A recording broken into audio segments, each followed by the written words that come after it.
Bueno, ahora sí, oficialmente estamos iniciando nuestra asignatura Historia de la Filosofía Antigua. En esta primera clase, como ya les decía, entonces vamos a dar una introducción a nuestra asignatura y así también vamos a desarrollar ya una parte de esta unidad 1. Pero ahora voy a agregarle aquí a nuestro amigo Iván y ya continuamos. Bueno, en nuestro programa siempre tenemos la fundamentación de nuestras asignaturas y es importante que nosotros le echemos un poco una mirada para que podamos comprender a su vez hacia dónde nos dirigimos. La fundamentación en ese sentido es muy, muy importante porque nos aclara el panorama. Como su nombre lo indica, la asignatura guarda relación ciertamente con la parte histórica de la filosofía. Y por sobre todas las cosas, hablamos entonces de la filosofía occidental. En este caso en particular, nosotros no vamos a entrar en lo que se refiere a la filosofía de Oriente, que en su momento ya habíamos incluso desarrollado. Entonces, en primer término, esta asignatura apunta a, de repente, a compartir o a transmitir ciertos conocimientos sobre la antigua filosofía occidental. Pero no solamente eso, es decir, no solamente se trata de historiar la filosofía, sino también, en este caso, nos dice analizar los principales ideales y problemas fundamentales de la filosofía a lo largo de la historia. Ciertamente no se trata nuestra asignatura de un estudio, digamos, temático de la filosofía que de repente eh, abordamos en otras asignaturas y abordamos la historia de la filosofía en ese sentido de un modo ya más transversal cronológicamente hablando. Por ejemplo, la filosofía política, si bien es cierto, es un enfoque más reciente, más moderno de la filosofía como tal, de la disciplina de la filosofía como tal, eh, nosotros encontramos que al menos desde Sócrates ya hallamos pensamientos políticos que son estudiados como la base de la filosofía política. Esto después se traslada a Platón, Aristóteles, los filósofos helenísticos e incluso, ¿por qué no?, los filósofos medievales, modernos, Maquiavelo, etcétera. Entonces no es en ese sentido un estudio temático de la filosofía, sino un estudio histórico.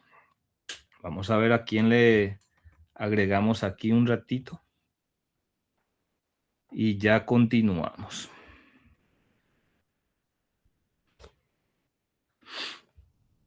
Muy bien. Entonces, les decía, en este caso en particular ya tenemos dos puntos a nuestro favor. Primero hablamos de compartir conocimientos relacionados sobre la antigua filosofía occidental, analizar, ver los principales ideales y problemas filosóficos, y así también se trata o se busca la adquisición de información histórica de la filosofía.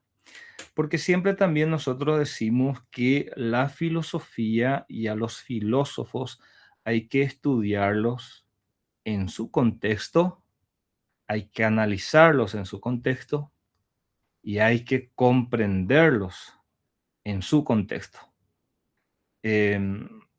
Muchas veces somos un poco dados a hacer uso de ciertas ideas, ciertas frases, ciertos pensamientos aislados del contexto, aislados de repente de la época, y queremos implementar en otra época determinada. No digo que no se pueda, digo que no se pueda, se puede hacer porque hay conocimientos, evidentemente, y pensamientos útiles para todas las épocas, pero por sobre todas las cosas, nosotros en la historia de la filosofía nos centramos a comprender el por qué se pensaba de una determinada manera y no solamente de qué manera se pensaba.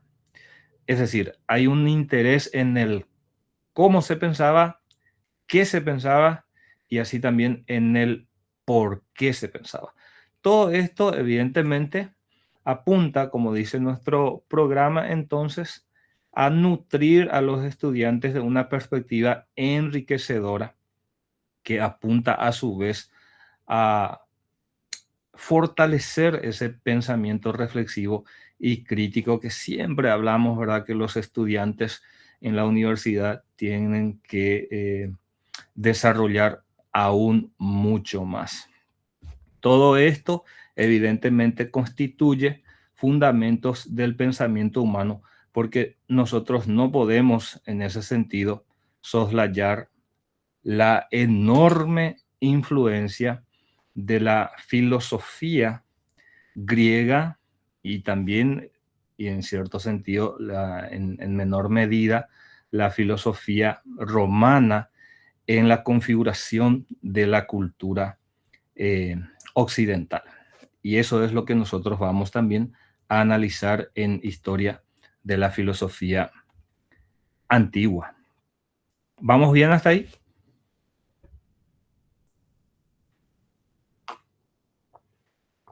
Bien, gracias. Perfecto.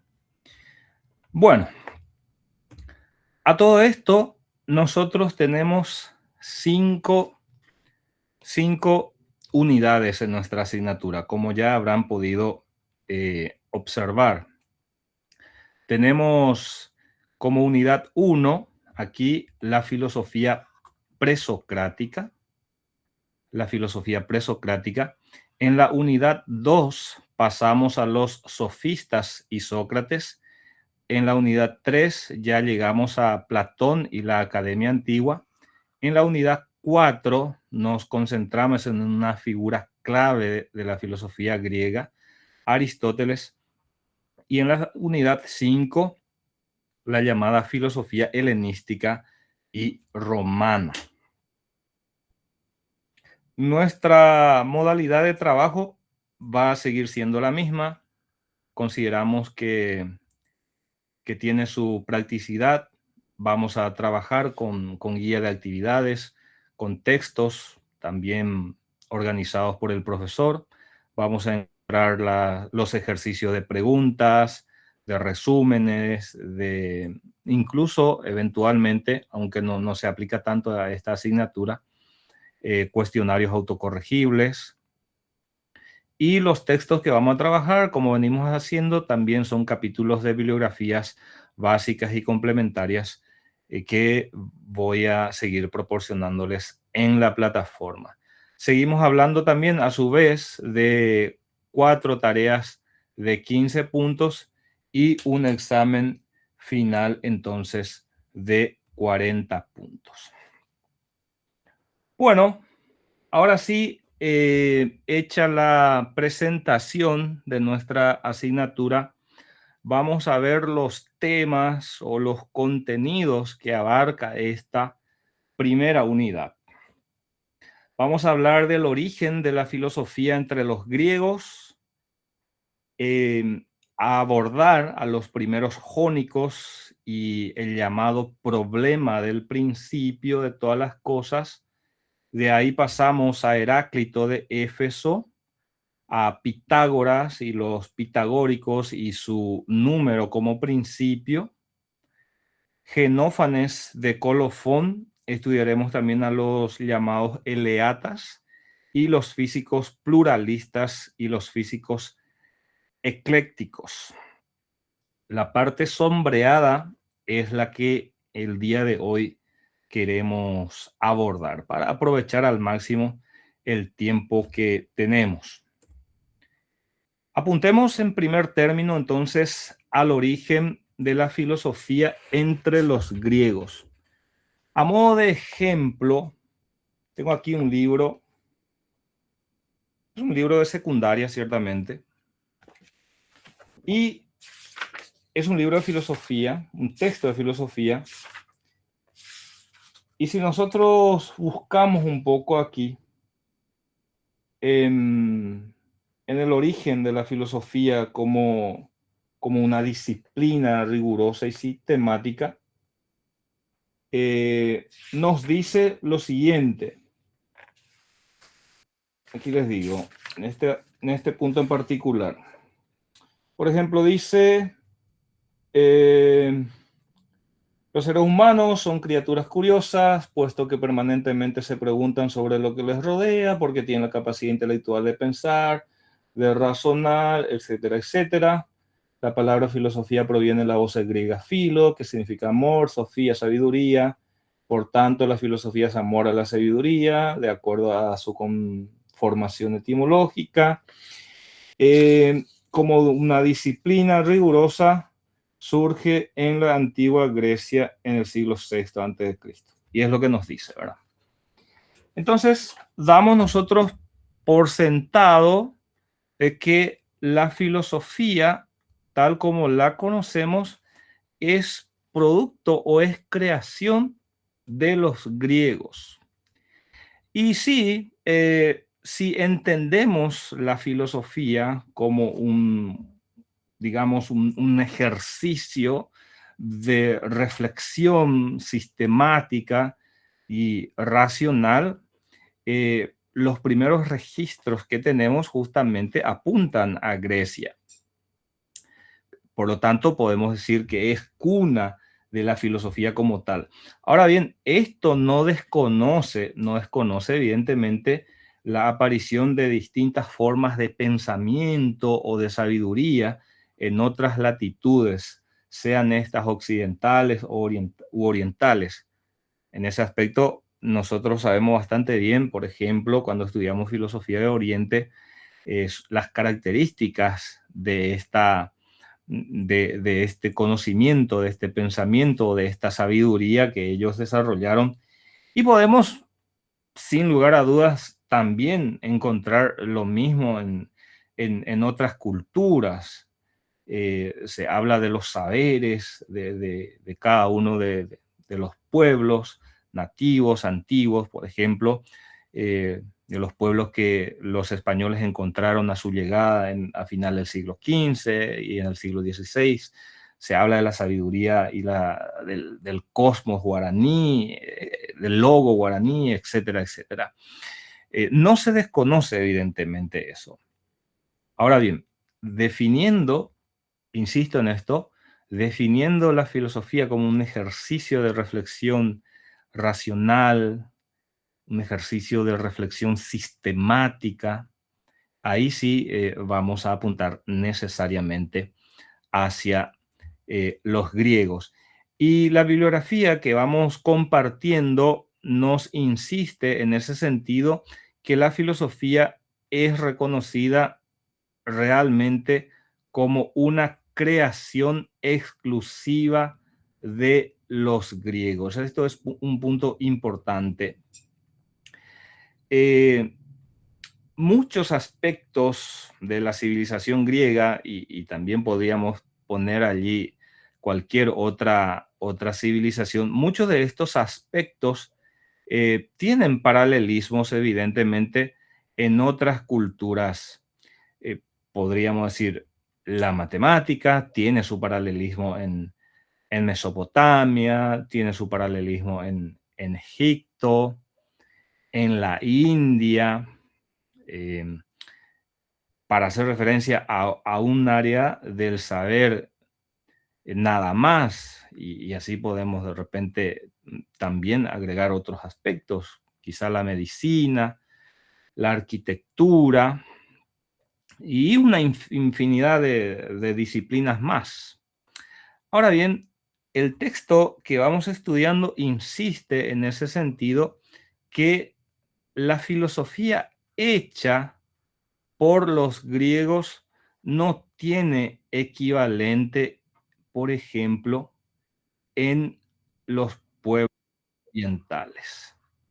Y uno puede decir ahí, entonces quiere decir esto que la filosofía de Oriente no es tal como se dice.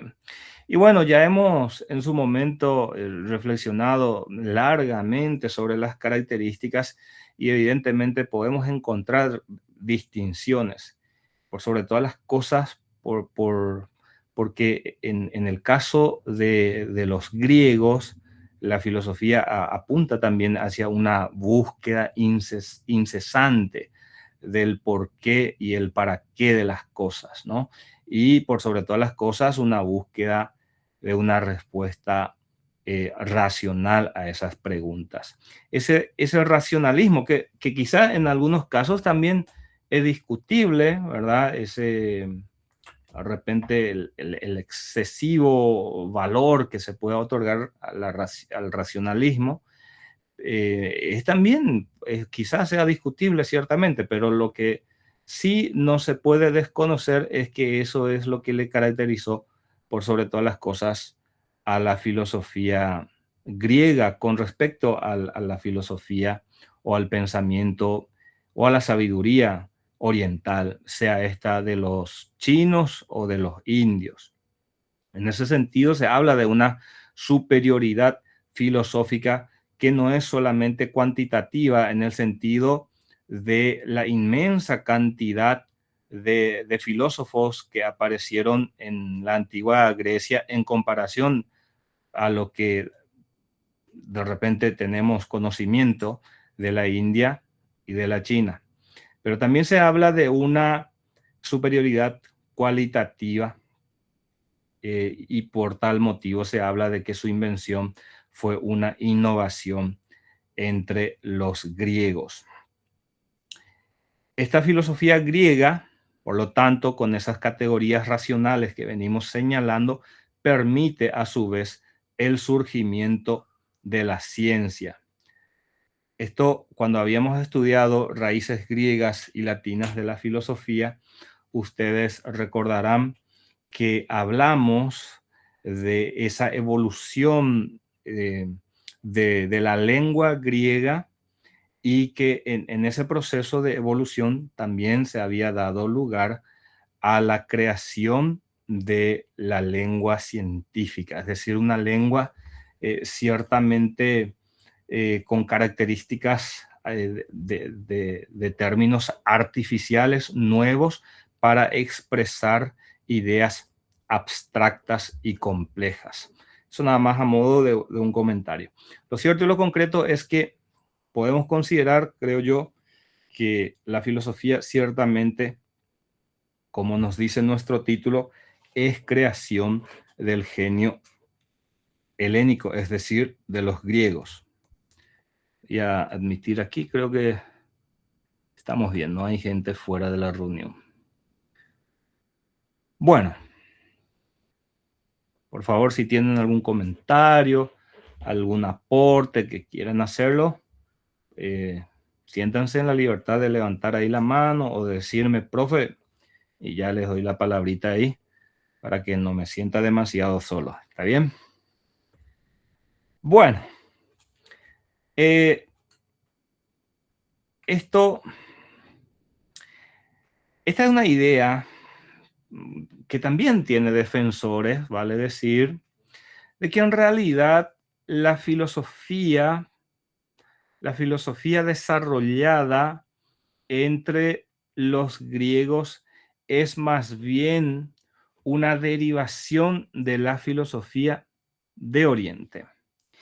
Y es un punto importante reflexionar un poco, o al menos mencionar algunos de los argumentos en contra de esa tesis y a favor de que la filosofía es un producto original de los griegos. Em, quizá, y eso queda ya la pelota va a quedar en la cancha de ustedes, quizá no todos estos argumentos sean demasiado sólidos, pero vamos a ver cuáles son. Por ejemplo, en primer término, se habla de que ningún filósofo ni historiador griego clásico sugiere entonces que la filosofía tenga origen en Oriente. Tenemos de repente muchos historiadores ya de la filosofía. Después le voy a compartir algunos de esos estudiosos. Bueno, ellos en ningún momento dicen ni reconocen que la filosofía pueda tener origen en Oriente. Ahora bien, todo un poquito, digamos, puede dar lugar a cierto pensamiento ahí de que, bueno, para protegerse o para proteger su creación, evidentemente no van a señalar por más de que identifiquen que hay ciertos pensamientos que derivan de Oriente, igual más o menos se van a callar para, bueno, podemos pensar eso, ¿verdad? Pero yo creo que eso no coincide tampoco con el carácter de los griegos, porque los griegos no eran demasiado cerrados ni nacionalistas, digamos, en ese sentido. De hecho, el nacionalismo es un concepto muy contemporáneo, pero lo que quiero señalar nada más es que si es que ellos en su momento hubieran identificado rasgos del pensamiento de Oriente en Occidente, es muy probable que lo iban a decir. Entonces, primer término es que ningún filósofo ni historiador clásico sugiere entonces que la filosofía tenga origen en Oriente. Pero, como ya hemos visto, también nosotros ya conocemos y hablamos de esto, de que ciertamente los pueblos orientales tenían su sabiduría, pero esta sabiduría, en su momento lo estudiamos, esta sabiduría tenía mucho de mitos y de creencias religiosas. Recordemos, por ejemplo, em, recordemos que incluso las primeras formas de filosofía era una mezcla importante, en Oriente digo, una mezcla importante de pensamiento y de religión, ¿no? Em, digamos, las distintas etapas del hinduismo, posteriormente el budismo, el confucianismo. Eh, no desconocemos, evidentemente, la importancia ni de la practicidad de muchos de ni de la racionalidad incluso, ¿verdad? De muchos de sus pensamientos, pero en su conjunto esa filosofía ciertamente no se basaba con exclusividad en la razón. Tampoco hay evidencia de que los griegos hayan utilizado escritos orientales ni traducciones.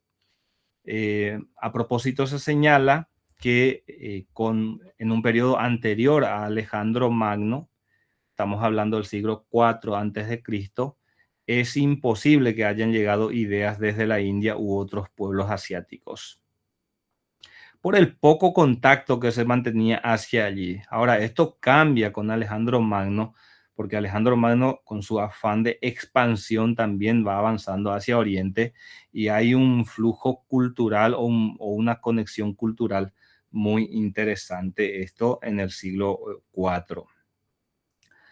E incluso si alguna idea griega tuviera raíces orientales, a identificar ciertamente, la filosofía griega, dice nuestro texto, transforma esas influencias en una nueva expresión espiritual, pero ya estructurándola de una manera lógica. Todo esto lleva a la mayoría de los estudiosos de la historia de la filosofía a concluir, por lo tanto, que es imposible o cuando menos bastante difícil que la filosofía desarrollada por los griegos sea una derivación de Oriente. Ahora bien, influencias de esas culturas, digamos, aledañas e incluso en cierto sentido culturas un tanto lejanas, sí se perciben entre los griegos, pero los griegos le dieron un uso y un significado importante. En ese sentido, quisiera compartirles aquí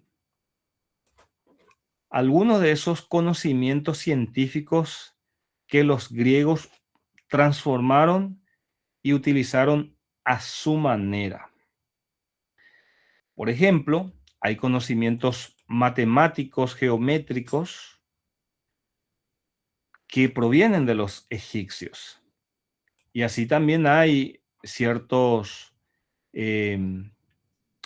conocimientos astronómicos que provienen de Mesopotamia y más específicamente de los babilonios. Pero hay importantes diferencias en la aplicación y esto lo vamos a comprender mejor si nos recordamos algunos de los puntos estudiados en la asignatura de Historia de la Civilización. Fíjense, por ejemplo, los egipcios y las matemáticas. Si damos un repaso a estos contenidos, nosotros vamos a encontrar que los egipcios utilizaban los conocimientos matemáticos con mucho pragmatismo, con mucha practicidad, fines prácticos por sobre todas las cosas.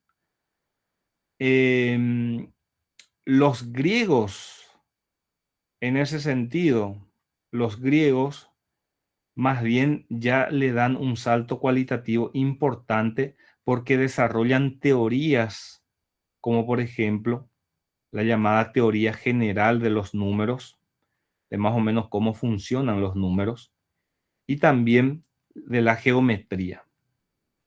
De repente nosotros podemos encontrar a los egipcios utilizando las matemáticas para construcciones, para la agricultura, cosa por el estilo, pero los griegos le dan un toque especial y ya llevan a un nivel de abstracción que en las otras civilizaciones de repente no se dieron. Con relación a los babilonios, por ejemplo, y la astronomía, los babilonios apuntaron hacia cuestiones relacionadas con predicciones, horóscopos, cuestiones relacionadas con cultivos, si vamos a cultivar, no vamos a cultivar, etcétera. Mientras que los griegos van más allá de eso y cultivan la astronomía ya por el amor al conocimiento. Y esto es lo que va a dar origen a la filosofía. Aquí el gráfico que tenemos es el papiro de Moscú, el texto matemático más antiguo. Data incluso del siglo IX antes de Cristo. 19. Sí, exactamente, 19. Profe, Escuchamos. no sé qué de verdad tiene, pero los egipcios utilizaban así principios matemáticos que Pitágoras más adelante utilizó más o menos a 1800 años antes de Cristo. Y Pitágoras nació siglos después, parece, aproximadamente 570. Sí, sí, sí, hay mucha diferencia entre esa primera cifra que diste y la época de Pitágoras, ciertamente. Sí, por eso decía João, que hay influencias, evidentemente, en el campo de las matemáticas de esas culturas. Hay influencias, ciertamente. Pero digamos que Pitágoras le da un toque especial y lleva a un nivel, insisto, de abstracción más elevado, ¿no? Es como que realiza un análisis, un estudio, una explicación más detallada, más minuciosa y así también más compleja de cómo funcionan las matemáticas. Sin desconocer, insisto, claro está en ese sentido, de estos conocimientos ya complejos entre los egipcios. Bueno, dicho esto, a modo de introducción, ahora vamos a pasar, y esto es importante, estimados jóvenes, señores, importante que nosotros tengamos este esquema presente. Porque la historia de la filosofía antigua, en este caso, tiene una cronología desde sus inicios en el siglo VI antes de Cristo hasta los primeros siglos, ciertamente, de la era cristiana, ya con cambios importantes. Si bien es cierto, la filosofía antigua en ese sentido es una sola, es conveniente que nosotros entendamos las distintas etapas o los distintos periodos de esta filosofía antigua, con ciertas variaciones según los distintos autores. Podemos coincidir que estas que estamos observando en pantalla son las principales fases o periodos de la historia de la filosofía antigua. Algunos lo presentan con otro nombre, ¿sí? Con otro nombre, pero básicamente, dependiendo de la terminología utilizada, también el enfoque apunta hacia un determinado lado. Enseguida me explico. Aquí, por ejemplo, observamos nosotros un periodo naturista, luego un periodo humanístico, un periodo de grandes síntesis, el periodo de las escuelas helenistas y el neoplatonismo, que más bien ya es una transición entre la filosofía antigua y la filosofía medieval. Me gusta, me gusta un poco este material solamente a modo de hacer ciertas comparaciones de cómo, por ejemplo, presentan los periodos de la historia de la filosofía antigua. Este que nosotros estamos observando apunta de repente al interés de los filósofos en ese periodo en particular. Aquí voy a señalar el llamado periodo naturista. El periodo naturista. ¿Qué nos dice João este primer párrafo? Si podés leerlo, por favor. Periodo naturista.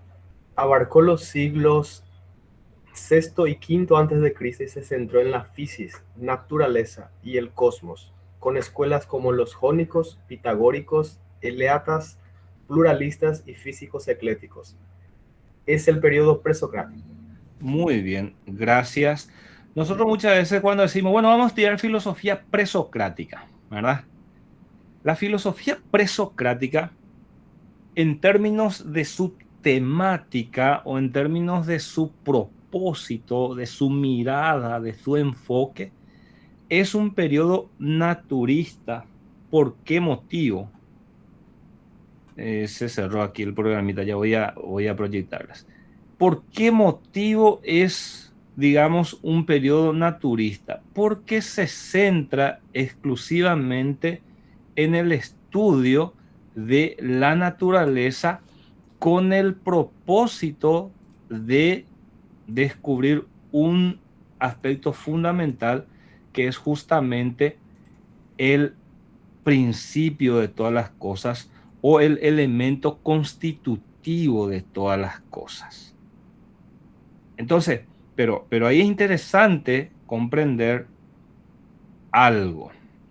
Ya les voy a proyectar de nuevo.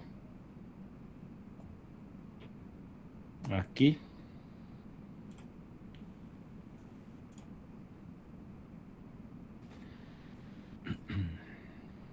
Ahí vemos. ¿Es una persona levantando la mano? Podemos escucharlo. Permiso, profe. Me acordaba nomás que atribuían el principio o el origen de todas las cosas a un elemento natural como el fuego o el agua. Eso es lo que escribí ahí en el comentario, profe. Ah, espectacular. Muy, muy buen punto. Justamente hacia ahí estamos yendo, Iván. Hacia ahí estamos yendo. Y este periodo naturista justamente se centra en esa cuestión, en la búsqueda del arjé, del arché o del arqué, como uno quiera pronunciarlo, porque en realidad todas ellas son válidas. Es el principal objetivo, la principal preocupación en este periodo. Ahora bien, hay mucha diferencia otra vez entre cada una de estas escuelas. Fíjense las distintas escuelas o las distintas corrientes. Perdón, esta no es la raya, esta es la raya. Fíjense todas las escuelas que encontramos otra vez aquí.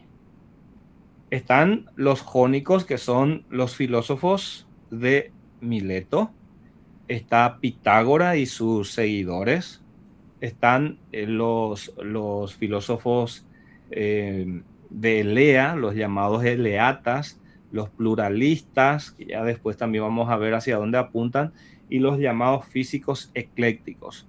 Otros autores mencionan a este periodo como el periodo cosmológico, y de hecho es el término que utiliza este material y dice lo siguiente al respecto. Básicamente coincide con lo que vemos en pantalla. Para nosotros, nos dice, se centró en la física, se centró en la naturaleza y el cosmos. Este libro nos dice, se caracterizó por el estudio de la materia, el cosmos, el mundo exterior. Aquí se menciona a los presocráticos, la escuela jónica, la itálica, Pitágoras, la escuela de Elea, de los pluralistas. ¿Y cuál es el nombre que le da a este periodo? El periodo cosmológico. Entonces, periodo naturista o periodo cosmológico son denominaciones que podemos utilizar para referirnos a ese periodo de la filosofía, de la antigua filosofía griega, que transcurre principalmente entre los siglos 6 y 5 antes de Cristo. Es decir, los filósofos presocráticos, por sobre todas las cosas, apuntan al estudio del cosmos y a la búsqueda del principio de todas las cosas. De ahí pasamos, hay un cambio importante cuando entramos al llamado periodo humanístico, o mejor dicho, cuando se produce un cambio importante, cuando se va disolviendo ese naturismo, ese interés excesivo en el cosmos, quizá ya cansado de tantas respuestas o quizá ya con cierta resignación al no encontrar una respuesta definitiva. Bueno, la preocupación pasa a ser otra cosa. ¿Y cuál es, entre comillas, la cosa en este nuevo periodo? Es la esencia, es la naturaleza del hombre como tal y como miembro de la sociedad también. Entonces, este periodo humanístico, este periodo humanístico, por sobre todas las cosas, se centra en la figura de Sócrates en su contexto en medio de los llamados sofistas. Otros autores señalan o indican que este es el periodo correspondiente al periodo antropológico. De hecho, este texto lo menciona de ese modo y dice así: se caracterizó por el estudio del hombre, ser que piensa, vive y se cuestiona sobre sí mismo. Y aquí se destacan los sofistas y Sócrates. Si le vamos a dar una ubicación temporal, estaríamos hablando entre siglos 5 y 4 a.C. En cada transición de un periodo a otro, debemos entender que siempre hay rupturas y continuidades. Así en su momento, cuando habíamos visto que los filósofos utilizaban bastante digamos, los versos para la expresión de sus ideas, después aparece la prosa jónica. Eso no significa que haya desaparecido por completo la expresión del pensamiento en versos.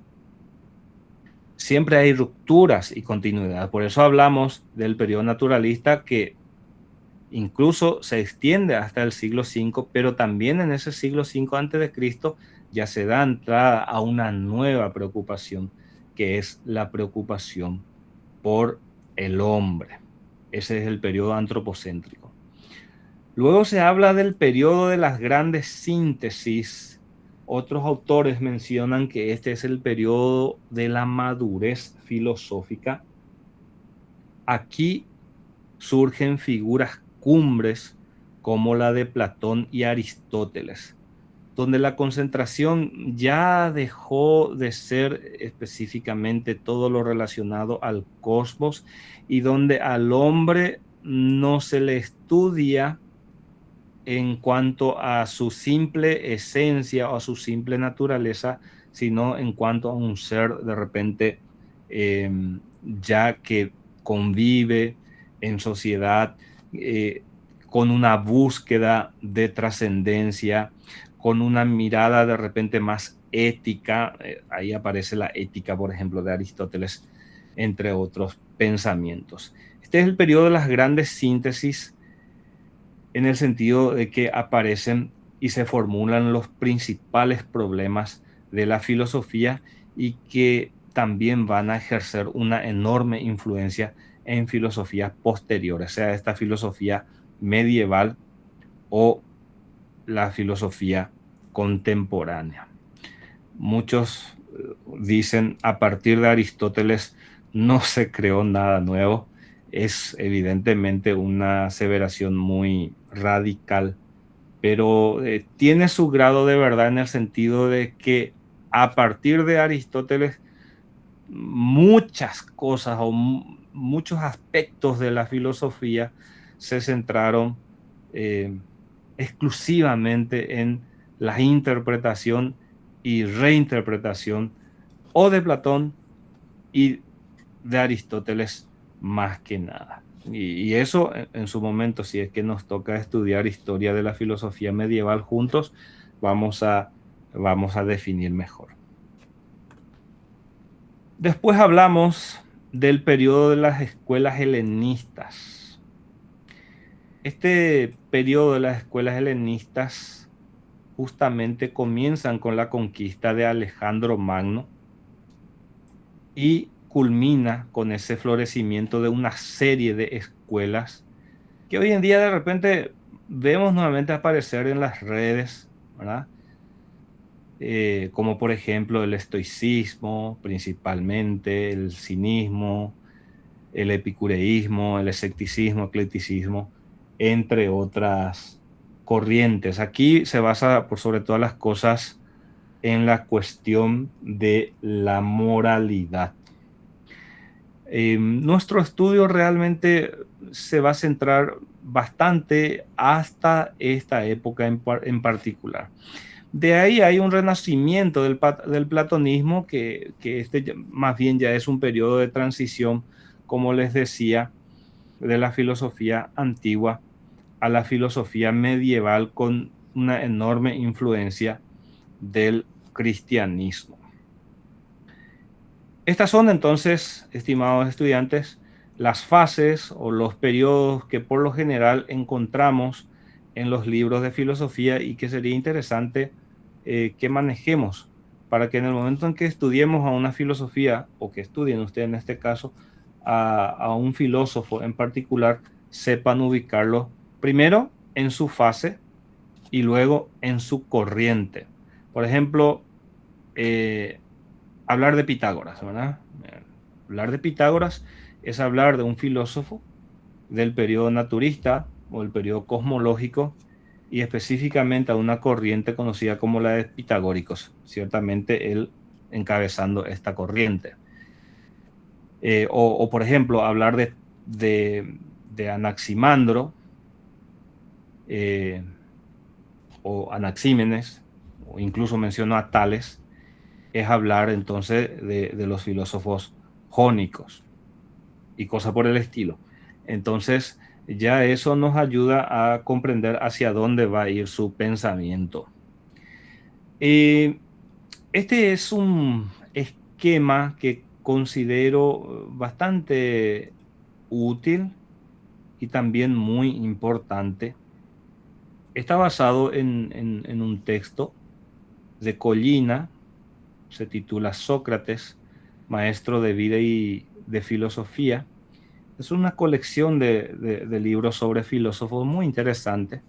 Seguramente conocen, es una colección de libros que trae el busto, el dibujo del filósofo en cuestión. Y este es el libro que habla sobre Sócrates. Y basado en eso, elaboré este esquema para que podamos ver un poquito. Esto sería la clasificación de los filósofos presocráticos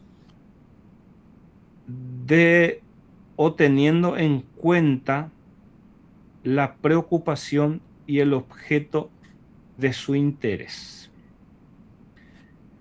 En ese sentido, los filósofos presocráticos podemos dividir entonces en los llamados filósofos fisicalistas y en los llamados filósofos lógico-racionalistas. Porque ciertamente, no todos los filósofos presocráticos se centraron en la cuestión de la búsqueda de la constitución del arjé de todas las cosas. Otros apuntaron un poquito más allá de eso, sin descuidar, claro está, también la preocupación sobre el arjé de todas las cosas. Estos filósofos fisicalistas constituyen todos aquellos filósofos que buscaban la identificación de los elementos físicos que constituyen el universo. Es decir, todos aquellos filósofos que se centraron con cierta exclusividad entonces en la búsqueda del arjé son conocidos como filósofos fisicalistas. Ahora, por un lado estaba la búsqueda de la identificación del elemento que constituye el principio de todas las cosas, el universo. Por otra parte, también existía la búsqueda de la identificación de leyes que regulan el universo. Fíjense que son dos cosas distintas, complementarias ciertamente, pero distintas, que forman parte de un mismo paquete. El paquete es el cosmos.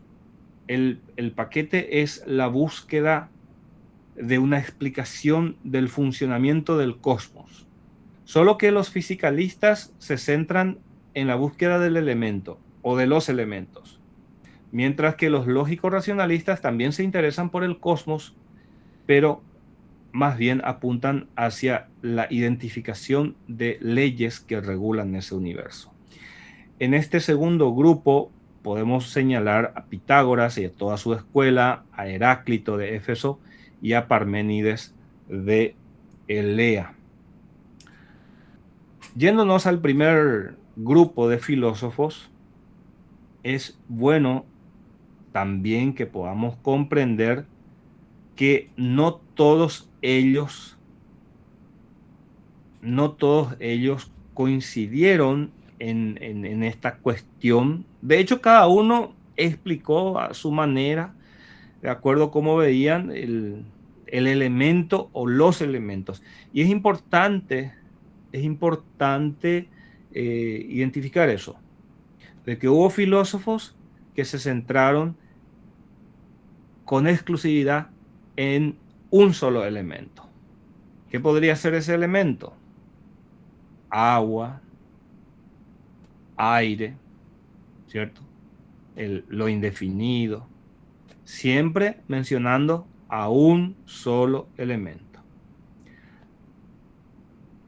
A esos filósofos que señalaban como, digamos, un elemento originario a un solo componente, a esos filósofos se les decía y se les dice fisicalistas monistas, de mono, uno. Mientras que los filósofos pluralistas son aquellos filósofos que de repente plantearon la idea de que en realidad los elementos que constituyen el universo son varios. Y ahí podemos señalar a Empédocles, Anaxágoras, Demócrito y sus átomos, Leucipo lo mismo, entre otros. Entonces esto es para que de repente esquematicemos algo a estos filósofos presocráticos. Es importante que se tenga este panorama para después estudiar a los filósofos. ¿Alguna pregunta hasta aquí? ¿Vamos bien?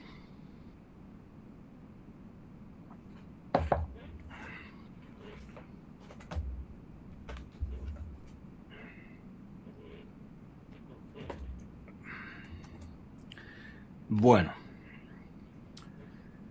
seguimos. Ahora vamos a ver entonces a los primeros jónicos y el problema del principio de todas las cosas, para que podamos comprender. Estamos en el periodo naturista, De este periodo naturista vamos a centrarnos en los jónicos. ¿Hay mucho camino que recorrer? Hay mucho camino, pero importante ya es ir caminando al respecto. Bueno, no sé, Iván, si estás por allí para que puedas hacernos un poco la lectura de esta definición. Sí, el arjé o principio. El principio es aquello de lo que proceden originariamente y en lo que por último se resuelven todos los seres. Es una realidad que permanece idéntica en el cambio de sus afecciones, es decir, una realidad que continúa existiendo sin alterarse, incluso a través del proceso generativo de todas las cosas. Hasta ahí. Gracias, Iván. Bueno. Fíjense que de una forma un tanto, digamos, simplista, diría yo, ¿cuántas veces, de verdad, hemos repetido, sí, el periodo presocrático, el periodo cosmológico, ciertamente es la búsqueda del principio, del arjeo, del principio de todas las cosas, y terminó ahí? Es como si fuese que de repente buscamos encontrar algo que haya dado origen a todo y listo. Más o menos la búsqueda de un Big Bang filosófico de repente, ¿verdad?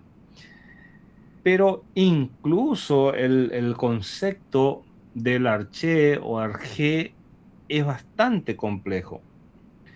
De esa definición leída por Iván, se concluye, primero, que cuando los griegos, cuando los filósofos presocráticos y entre ellos los fisicalistas apuntaban a la búsqueda del arjé, estamos hablando de la búsqueda de este primer punto. La fuente y el origen de todas las cosas. Fuente y origen de todas las cosas. ¿De qué se origina? ¿Qué es lo que le origina a todas las cosas? Pero también se habla de la desembocadura o el término último de todas las cosas. Por eso esta primera definición leída por el compañero dice: permanece idéntica, una realidad que continúa existiendo sin alterarse. O sea, estamos hablando más o menos de un elemento eterno, en el sentido de que da origen a todas las cosas y continúa existiendo. Incluso cuando los seres digamos, que están compuestos por este elemento o por estos elementos, cuando dejan de ser, esos seres sigue existiendo. Y así también se habla de el sostén permanente que rige todas las cosas. Es un concepto bastante amplio. En ese sentido, este estudioso que venimos siguiendo define del siguiente modo: el principio, por lo tanto, puede ser definido como aquello de lo cual vienen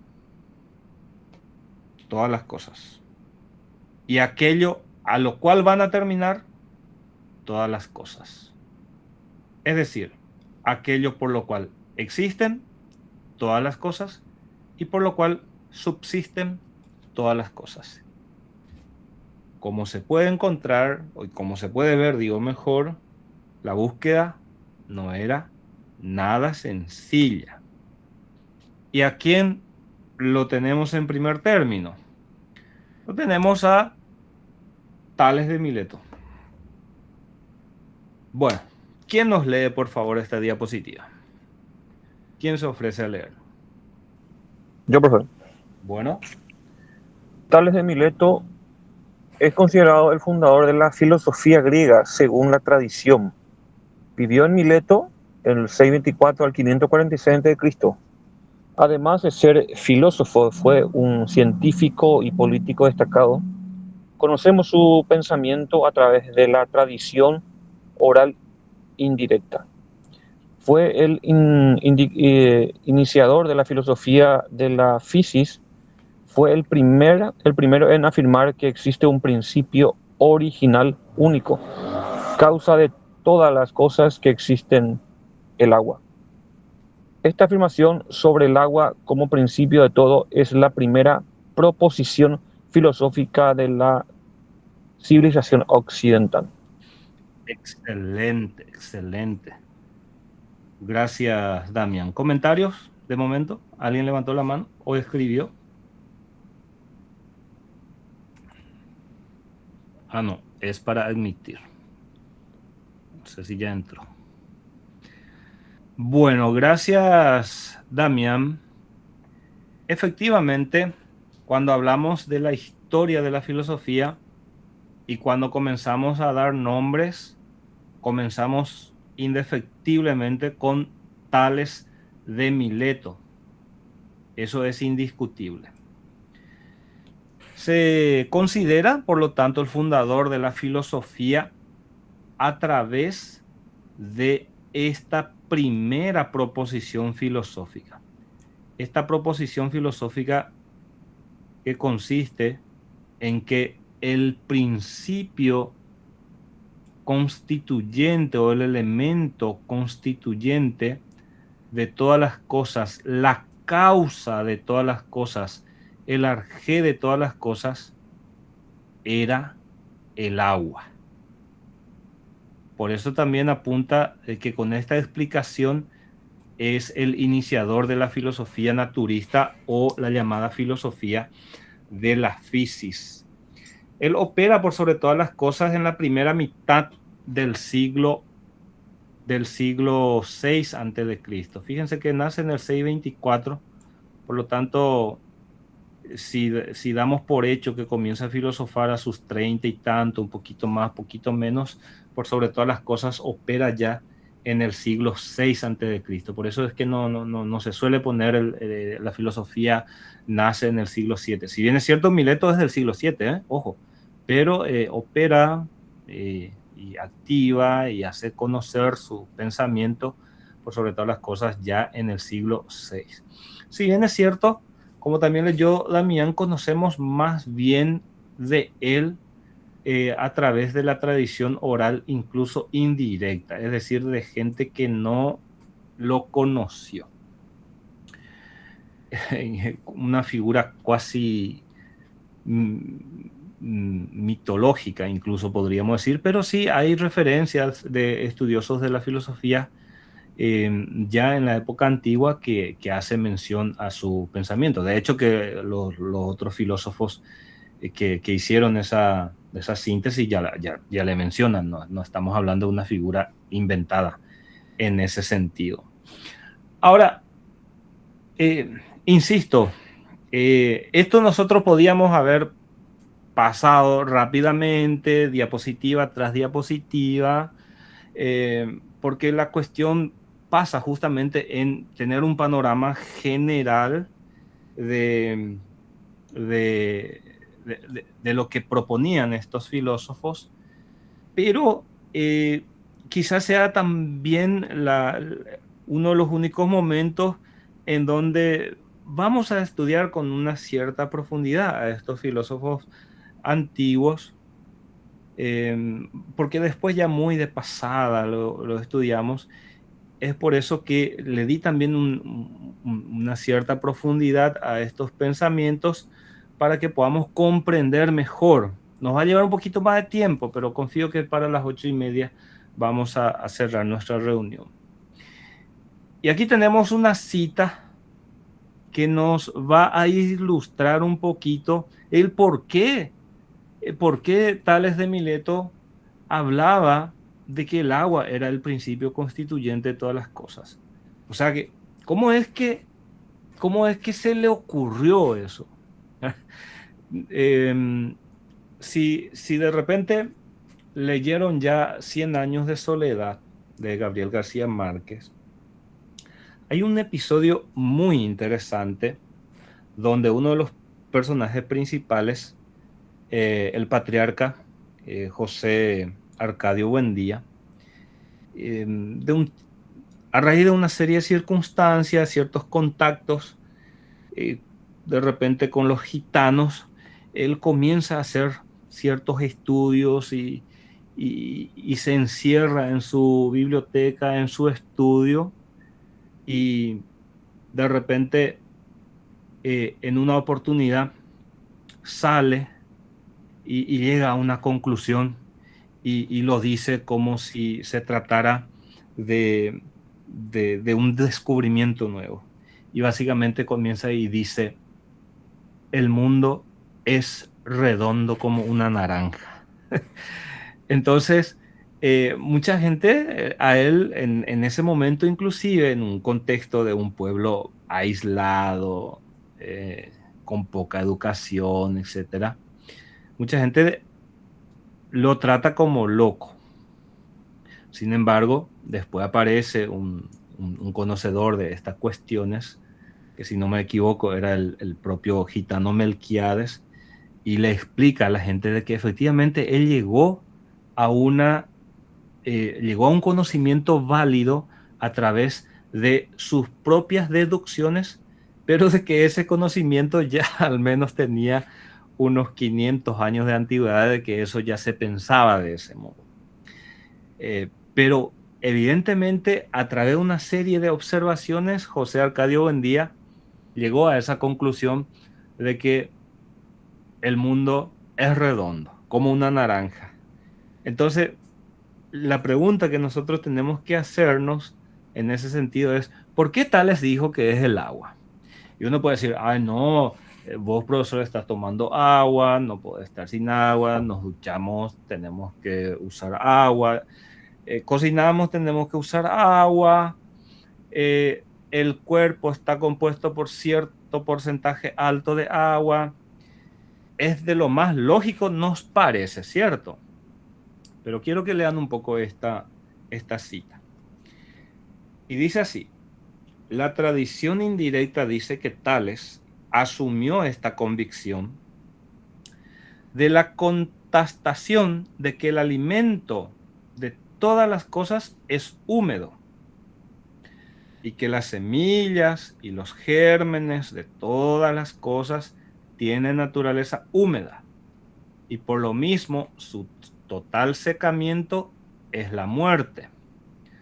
Puesto que la vida está unida a lo húmedo y lo húmedo presupone el agua es el origen último de la vida y de todas las cosas. Todo procede del agua. Todo sostiene la propia vida con el agua. Todo termina en el agua. Fíjense que no es solo el inicio, sino también dónde desemboca. Por tanto, Tales basa sus aserciones sobre el puro razonamiento, sobre el logos. Presenta una forma de conocimiento motivada con precisas argumentaciones racionales. Pero no debe pensarse que el agua de Tales sea el agua que bebemos únicamente. El agua de Tales es considerada de manera totalizante, es decir, como la physis líquida original del que todo deriva y de la cual el agua que bebemos es solo una de sus manifestaciones. Básicamente, para Tales de Mileto, al principio de todo era el agua. O sea que en la Biblia dice una parte, creo que es en Génesis, y si no me equivoco es 1:1, que decía sobre cómo era el origen. ¿Alguien se recuerda? Sobre la agua aleteaba del Espíritu de Dios a los cielos. Vamos a ver un poquito. Tenemos acá una aplicación de la Biblia. Un ratito, por favor.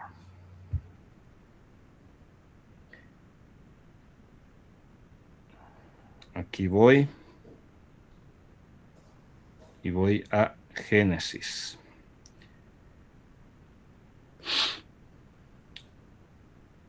Dice el versículo 2. Y la tierra estaba desordenada y vacía. O sea que había una especie de caos, ¿verdad? Y después comienza a ponerse orden. Para Tales de Mileto, al principio no era el caos. Al principio era el agua. Y del agua se fueron derivando todas las demás cosas, incluyendo el agua que vemos en los ríos, en los lagos, el agua de la lluvia y el agua que bebemos. Interesante, ¿no? Opinión sobre Tales de Mileto y sobre su conclusión.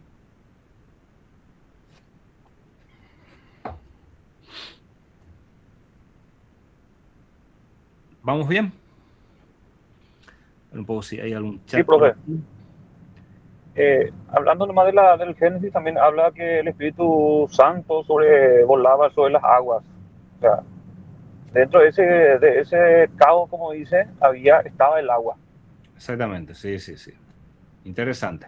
Exactamente, así y también es. nosotros cuando estamos dentro del vientre de nuestra madre, estamos dentro de un líquido también, agua. Ahí está. O sea que había evidentemente motivos para entender y para llegar a esa conclusión. Ahora, hoy en día nosotros entendemos también que el agua no lo es todo, ¿verdad? Y que a su vez una molécula de agua en realidad es ¿qué cosa?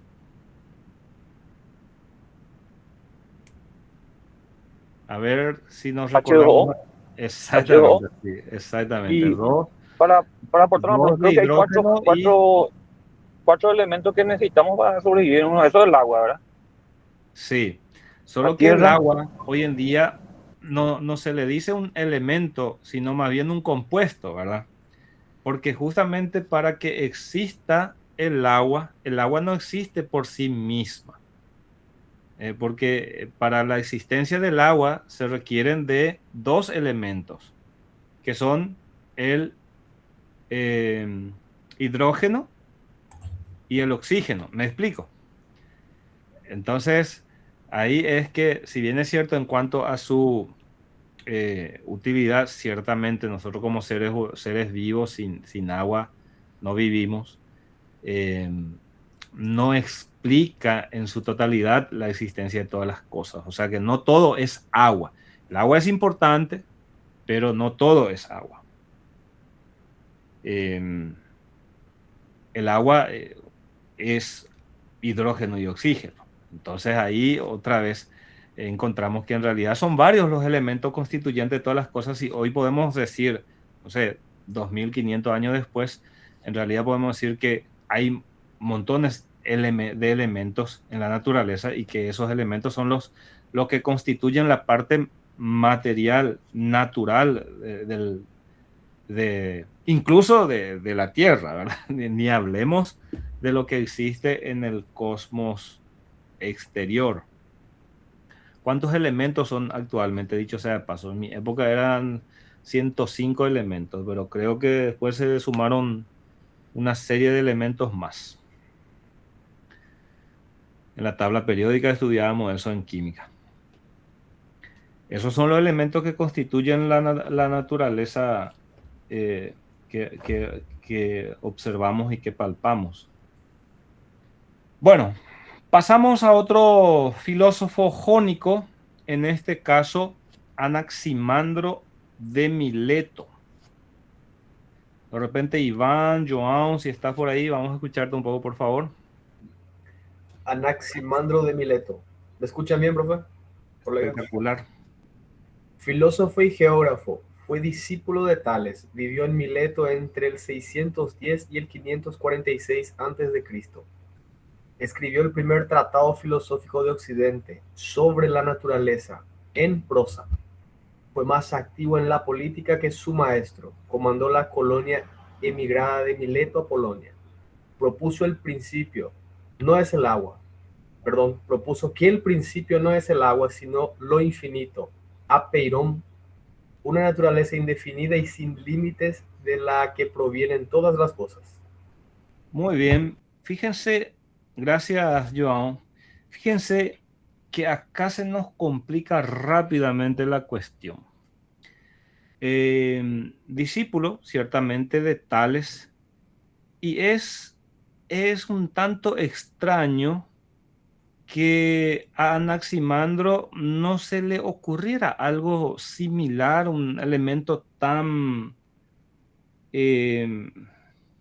un elemento tan concreto de repente como el formulado por su maestro. Pues su maestro dijo, el agua, listo, terminó, no hay demasiada discusión, creo que todos coincidimos en esto.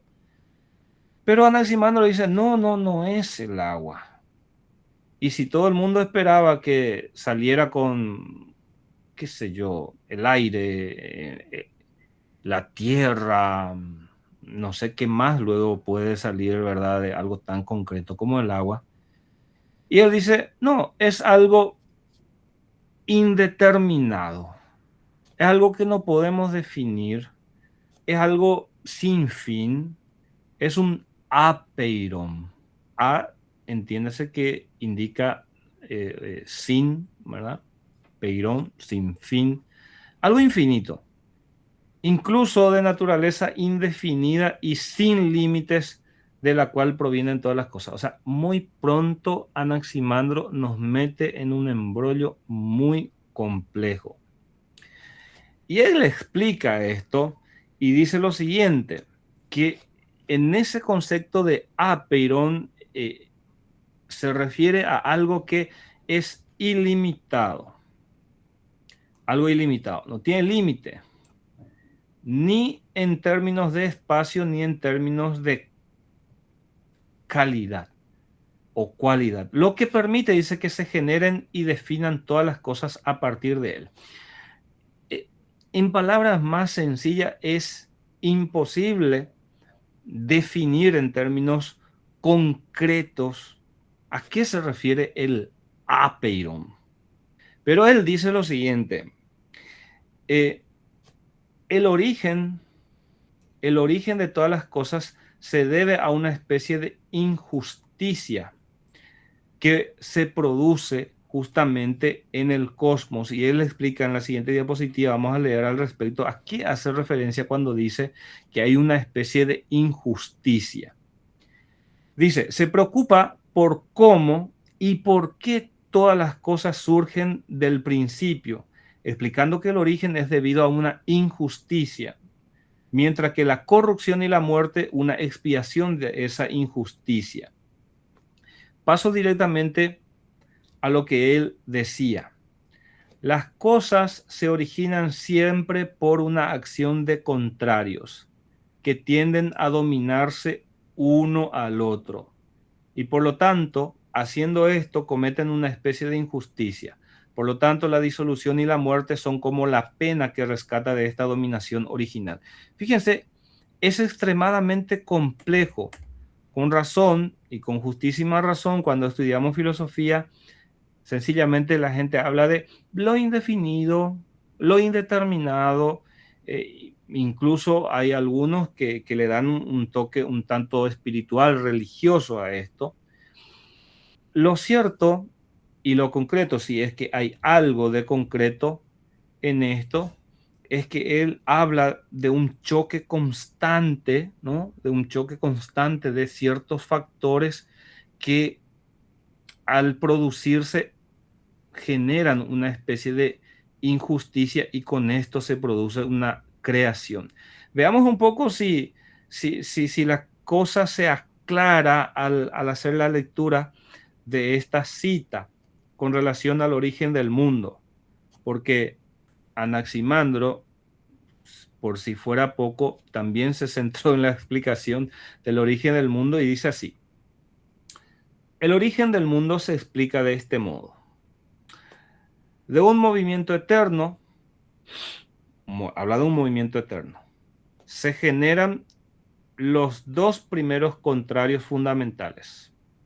¿Cuáles son esos factores o contrarios fundamentales? Frío y calor. Ojito con el dato. Primero, esto yo podíamos pasar rápidamente, pero interesante es comprender mínimamente hacia dónde apuntaba nuestro amigo. Dice, de un movimiento eterno se generan los dos primeros contrarios fundamentales, el frío y el calor.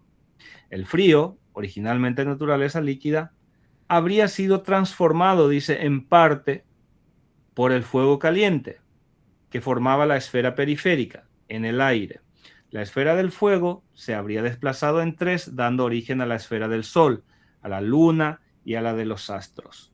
El elemento líquido se habría recogido en cavidad de la Tierra y constituido los mares. A ver, básicamente entonces habla, primero, de que existe un movimiento externo, de que ese movimiento externo, en primer término, generan dos factores, frío y calor, y de que ese frío y calor van generándose los distintos componentes de la naturaleza. Por ahí apuntaba con su complejo y abstracto apeiron, nuestro filósofo Anaximandro. Llegamos a Anaxímenes. En este caso, Anaxímenes ya es de un filósofo pleno del siglo VI antes de Cristo, un filósofo griego, también discípulo de Tales, fue compañero de Anaximandro. Y en este aspecto, él sostiene que el principio del cosmos es el aire infinito. Al igual que el alma, dice que es aire, sostiene y gobierna a los seres vivos. El aire en ese sentido es concebido como lo divino, en coherencia con la tradición también de los filósofos de Mileto. Ciertamente el aire como principio es una explicación un tanto más lógica y racional que la de Anaximandro que acabamos de observar para la generación de todas las cosas.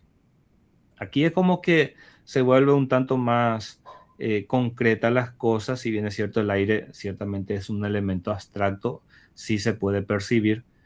Y Anaxímenes llega a la conclusión en ese sentido de que sin el aire no se habría originado ningún elemento de la naturaleza. Anaxímenes también hace una explicación de cómo este aire puede dar lugar a otros elementos. Por ejemplo, del aire a través de una rarefacción, dice, se genera el fuego, y a través de la condensación el viento, nube, agua, tierra, piedra, etc. Esa es la secuencia lógica que expone Anaxímenes para señalar que del aire se genera todo.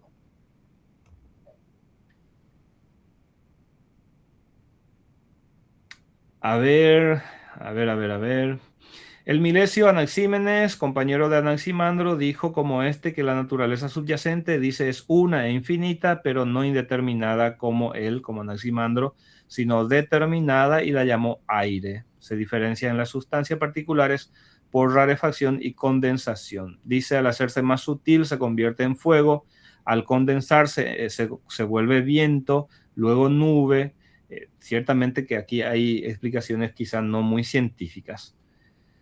Pero él exponía de ese modo, que del aire se pasa al viento, en nube, en agua, en tierra, en piedra.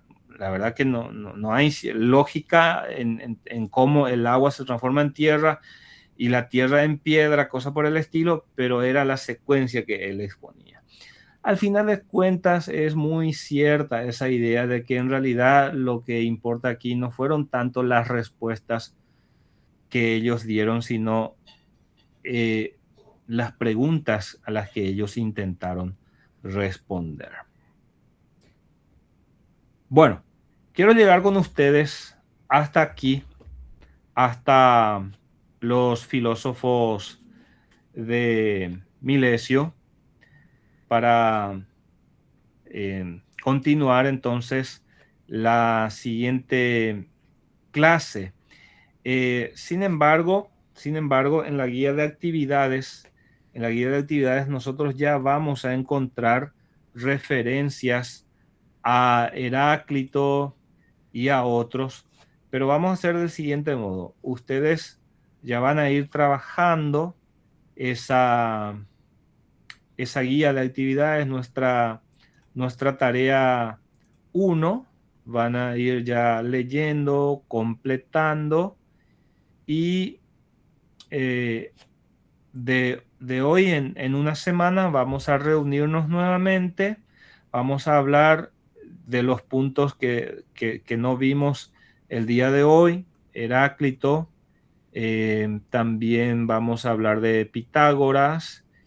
Y bueno, esos dos filósofos son lo que nos faltan de esta clase que tenía programada para hoy, pero les voy a compartir un vídeo el miércoles que básicamente va a resumir lo que ya vimos hoy y también la parte de Heráclito y de Pitágoras.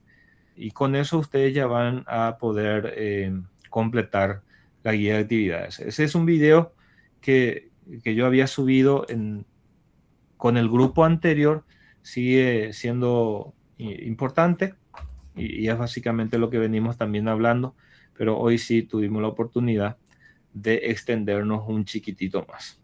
Evidentemente, cuando se trata de hacer un video, hay que liquidar el expediente en 10, 20 minutos. Y aquí, bueno, podemos al menos dar lugar a que nuestro pensamiento viaje un chiquitito más. Y bueno, estimados jóvenes, esa es la propuesta de filosofía, historia de la filosofía antigua. Espero que que les haya motivado, que les haya dejado interesados en seguir un poco hurgando en esta cuestión. Enseñar filosofía es una tarea complicada, pero enseñar historia de la filosofía sí es una tarea más humana, y esa es la que estamos haciendo. Mostrarles un chiquitito e invitarles para hacer sus lecturas correspondientes también. ¿Palabras finales, estimados estudiantes? Y Silvana, de repente vamos a escucharte un poco. Sí, al principio Dios creó la luz. Génesis 3. Ya. Bueno, ahí ya vamos. Bueno, lo cierto es que, bueno, ¿qué podemos extraer también de esa situación, verdad? Más allá de la cuestión de fe de cada persona. Podemos extraer una búsqueda de una explicación, digamos, al origen de todas las cosas. Solo que en este caso los hebreos apuntaron directamente a una explicación religiosa, ¿cierto? Que uno puede tomarla como válido, como de forma literal, de forma simbólica. Cada uno ya evidentemente en su fuero interno eso lo va a tomar como lo quiera tomar. Pero aprovechando nomás el comentario, es interesante que en cada pueblo encontramos esa búsqueda de una explicación. Ahora, la explicación que dieron los griegos, en este caso los filósofos de Mileto, fueron un tanto racionales en cuanto a su método, y no necesariamente acertados, ¿verdad? Pero sí hay un uso de la razón. Lo que pasa es que la razón, su uso no necesariamente te lleva a un resultado correcto, ¿no? O sea que aquí interesa el método utilizado por los griegos. Ahora, los resultados, las respuestas que dieron son evidentemente discutibles, y eso lo podemos decir nosotros con el diario del lunes 2500 años más tarde, ¿verdad? Nos resulta una tarea más fácil. Iván.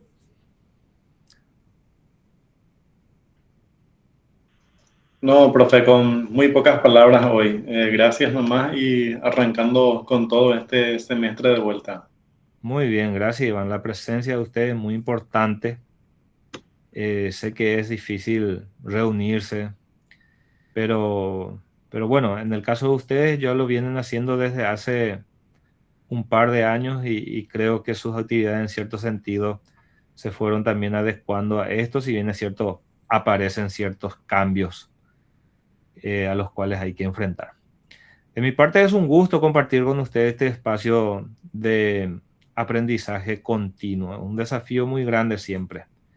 Y bueno, vamos a seguir en contacto en el grupo, y también ya en la plataforma están algunos textos en PDF que me gustaría que le den una lectura, y básicamente son los textos que utilicé para la elaboración de estas diapositivas. Estas diapositivas entonces contemplan las ideas principales que en el texto ustedes van a poder profundizar. Bueno, seguimos en contacto en el grupo, y entonces a partir del miércoles voy a subir un vídeo, y también el espacio para subir ya la tarea, porque así vamos a tener una clase sincrónica los lunes y miércoles la clase asincrónica. ¿De acuerdo? Muy bien. Sí. Dale, profe. Perfecto. Muchas gracias por su presencia, por su participación. Buenas noches. Buenas Buenas noches. noches, Buenas profe. noches. Buenas Buenas noches. noches, saludos. Gracias.